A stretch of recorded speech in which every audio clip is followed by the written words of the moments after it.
యాక్చువల్‌గా అంటే ఒక హీరో అయితే చాలు అనే ఇది నుంచి ఇప్పుడు చాలా మంది హీరోలకి అంటే వాళ్ళ పేరు మీద సినిమా అనేది రావడం చాలా రేర్‌గా జరుగుతుంటది. అవును. మీకు చాలా ఎర్లీ స్టేజ్‌లో 'విష్ణు విన్యాసం' అని మీ పేరు మీదనే ఒక సినిమా రావడం. ఈ జర్నీ అనేది మీకు ఎలా అనిపిస్తుంది సార్? హ్యాపీ అండి, వెరీ హ్యాపీ. నా పేరు మీద అని సరే నేను ముందు ఒప్పుకోలేదు. అంటే మీరు అన్నట్టే కొంచెం అది ఎక్స్ట్రా ఇది ఉంటుంది. సో వన్స్ ఒకటి రెండు స్కెడ్యూల్ అయిన తర్వాత నాకు పేరుకి రిలేటెడ్ ఇది ఉంది 100%. ఇది బయట మన క్యారెక్టర్ కి బాగా దగ్గరగా ఉన్నాయి, కొంచెం ఈజీ కనెక్ట్ అవుతున్నా, అందరిలోకి ఈజీగా వెళ్తుందని ఈ టైటిల్ పెట్టడం జరిగింది. విష్ణు గారు ఇప్పుడు ఇందాక మన మ్యూజిక్ డైరెక్టర్ రతన్ గారు ఒక మంచి మాట చెప్పారు. గ్రేట్ టెక్నీషియన్ అండి, ఆయన రియల్ హీరో.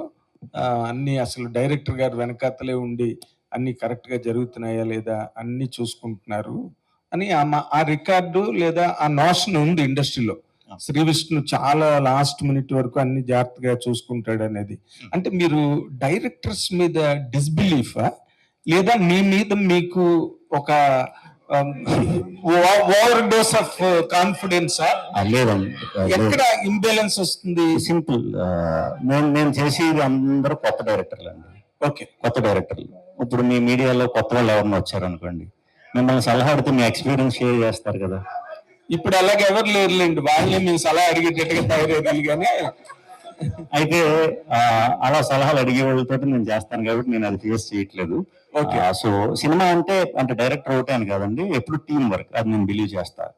నేను ఒక్కడనే అని కాదు, నేను వర్క్ చేసేటప్పుడు ఈవెన్ ప్రొడ్యూసర్ని, మ్యూజిక్ డైరెక్టర్ని, ఎడిటర్ని అందరిని ఇన్వాల్వ్ చేస్తా.